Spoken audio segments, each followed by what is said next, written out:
Good afternoon.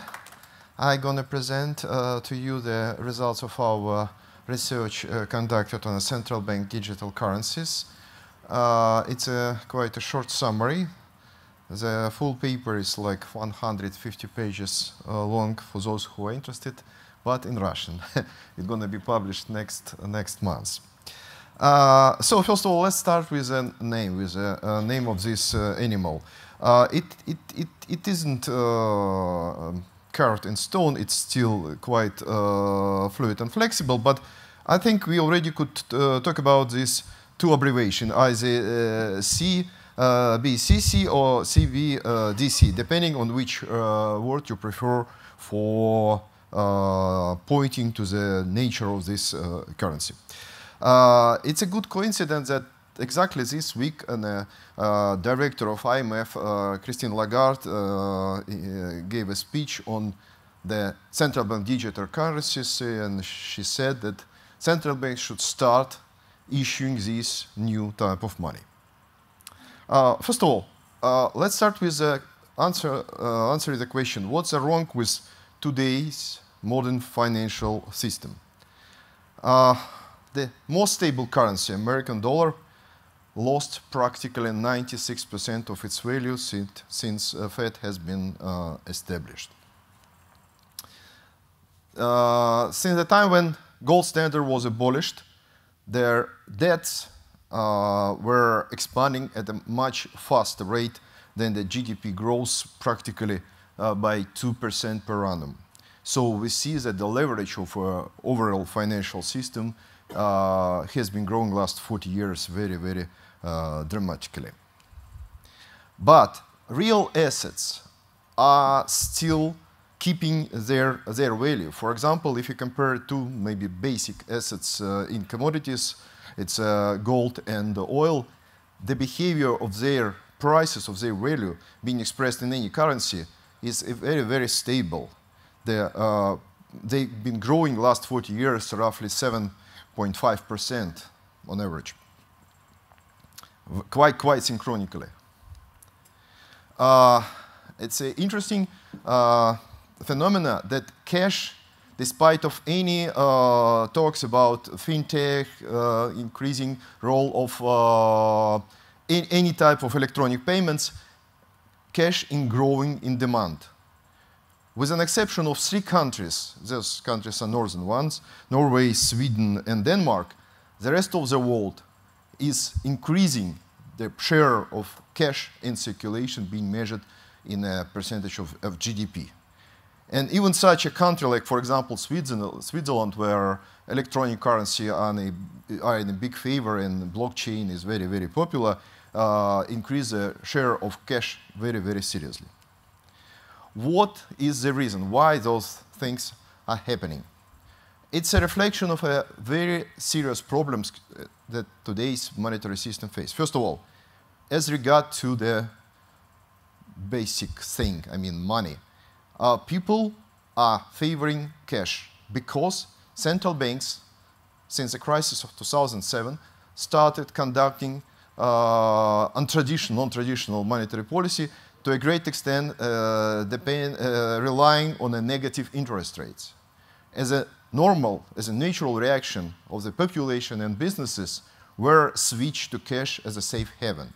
For example, in Switzerland in 2014, there were 15 funds launched with only one single point in the investment strategy: buy and hold 50 euros notes. They've been gathering electronic money, I mean deposits, and investing into the cash.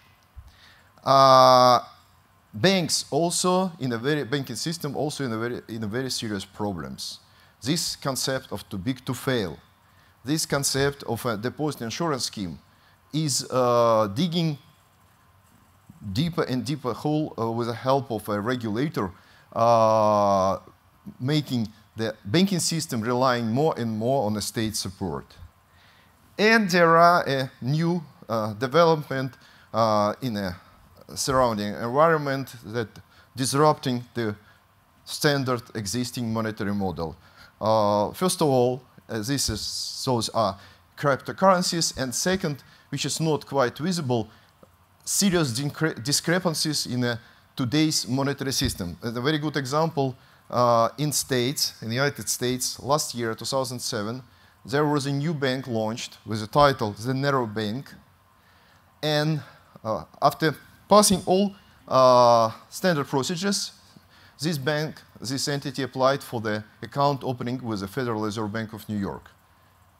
It has got a rejection for that request and started to litigate the Federal Reserve. Why? Because the only business of this bank was formulated in a very simple form to attract deposits which are above $100,000. It's a limit for deposit insurance scheme, and invest those money into the special account with the Federal Reserve. Banks pay for those type of deposits less than 0.5%. Central bank pays a little bit less than to 175. So it's a good business, money from nothing.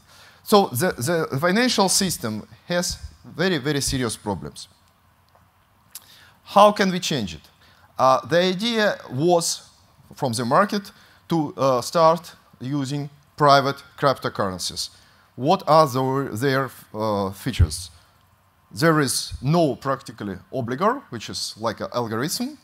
Form is digital, accessibility with no limits, universal, and peer-to-peer. If you compare this to cash and bank deposit, you can easily see on the screen what are the differences. And CBDC, central bank digital currency, gonna use the kind of mixture of these features. It's a picture from the one of a very important article on central bank digital currency being published by Bank of International Settlement. I don't want to stop on it because of lack of time, but it's a quite interesting taxonomy which put all existing types of money into relatively simple structure. Let's compare two basic monetary systems. One, it's on the right, oh, sorry, on the left, it's a standard one banking system where you have, okay, it doesn't matter, where you have in a central bank base money and commercial bank money. Normal standard two components of base money are cash and bank reserves.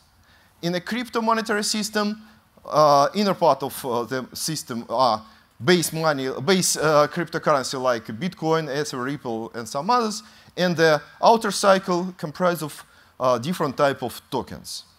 And here and there is a leverage based on a base money in the creation second tier money.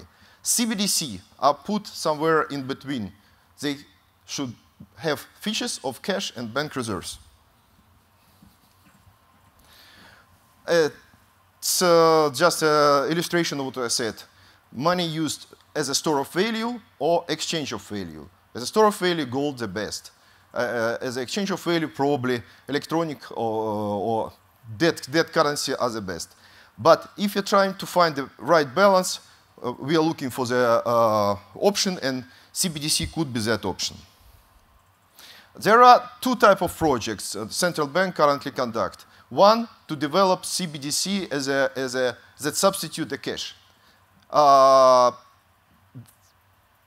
are three projects. There are several of them, but three most popular: Dinero Electronica in Ecuador, iKrona in Sweden, and FedCoin in USA. Just taking the example of Fed, what they do. They want to issue universal electronic currency available 24/7. Very important feature. To start using this currency, every person or company should open up an account with a central bank. So under this scheme, all current accounts should move from banking system to the central bank. Exchange rate to a normal currency, normal US dollars 1-to-1. It will provide a very simple and swift payment system. Technologically, it's based on a RSCoin developed by University College of London, and it has two levels of notary service where a Federal Reserve is responsible for issuance, and banks play the role of nodes.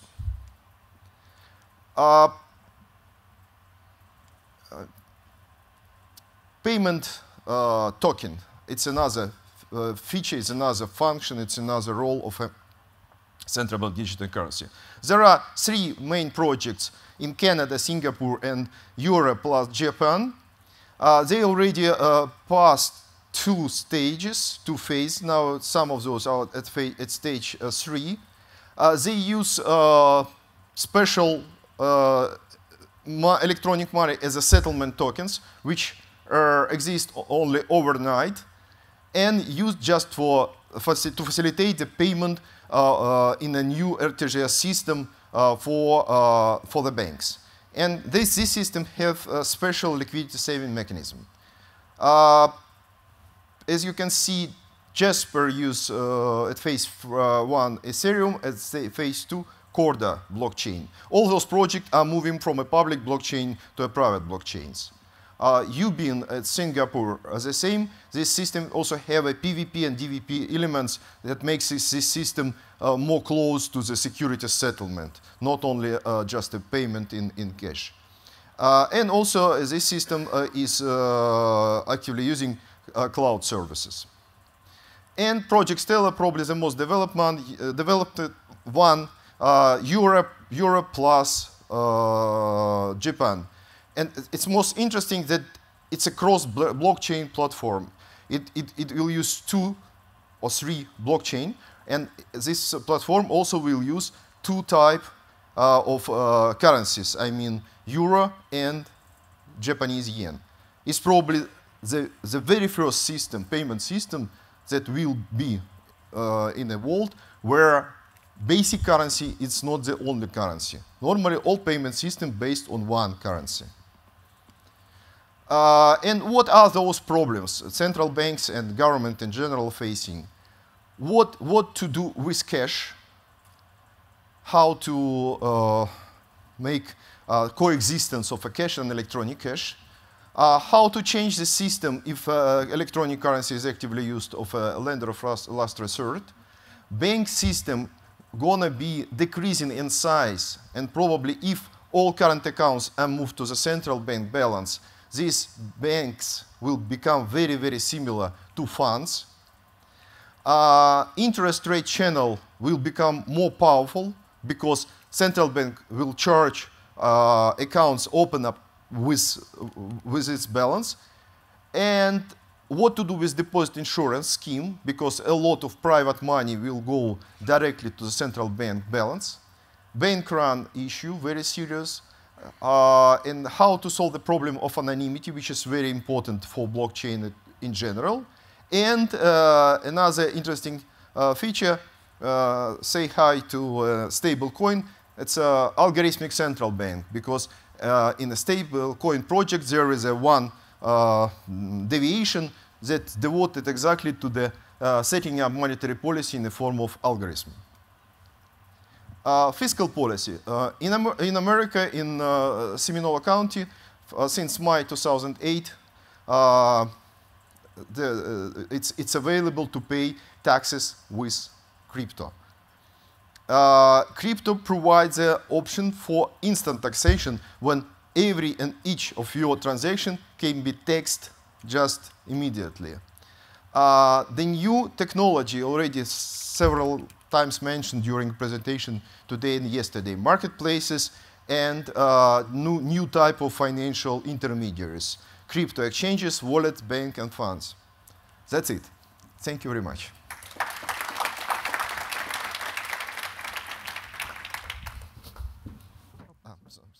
Question?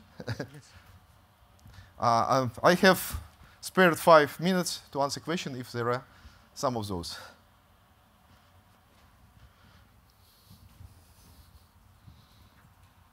No, please. How would that compete with, like these central banks, how are they going to live next to an independent, decentralized currency system?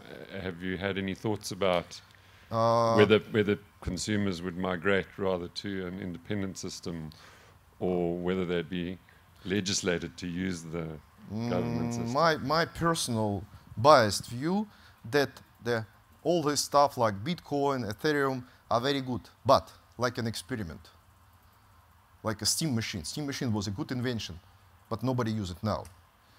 So these experiments show which way we could develop further our technology. But now probably it's time when we're going to celebrate 10th anniversary of Bitcoin next January to consider for central banks to start using this third type of money. It's a very, very serious because we lived with two different, very splitted types like cash and bank reserves. Both have certain limitation. Now, with the help of digital, with the help of cryptocurrency, we could combine most positive elements of these two things in the form of electronic money of central bank. And I think that within, let's say, 3-5 years, we will see practically this digital currency issued. And probably the number one here will be Sweden, but because of different reasons, they have serious problem with cash circulation. That's why they need to issue something that will substitute cash. So, again, my personal view, all this crypto universe, it's a kind of social, psychological, technical, and so on and so forth experiment, very, very comprehensive. But the practical life is with state, central banks, and the money they're issuing. We have time for another question. Hard to decide what's priority. So the speaker let decide. We have 2 minutes for the question and answer. So yes. Yes, okay. please. Thank you for your presentation. Do you foresee the destruction of the traditional banking system in the medium term? Absolutely, absolutely. Since the launch of PSD2, OpenIP, and many other technological and regulative advances, the days of traditional banking system are counted. We will not see on the horizon of 3-5 years today's type of banking system. They're going to change or die. And the idea of marketplace, the idea of pure, fully decentralized circulation of, deposits were non-tradable. What's changing with the introduction of many of these new technologies, that all elements of a bank balance sheet becoming tradable or transferable. That's why banks, role for banks, probably the most important, or how to say, most acceptable, is to become an authorized notary nodes in a future blockchain system based on a private setup. Thank you. Last question, maybe 40 seconds, please. Well, we all know the security model of Bitcoin. So we have many nodes validating transactions, and we have a lot of energy spent of proof of work. So what's the security model of Fedcoin? How do we guarantee that the Fed is not cyber attacked? And Fedcoin gonna be based on a decentralized blockchain, but private blockchain with as many notary nodes as it's needed for safety purposes.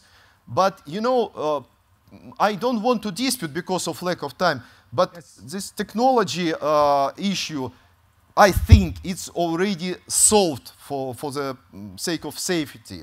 There are several, articles that confirm that safety is good enough.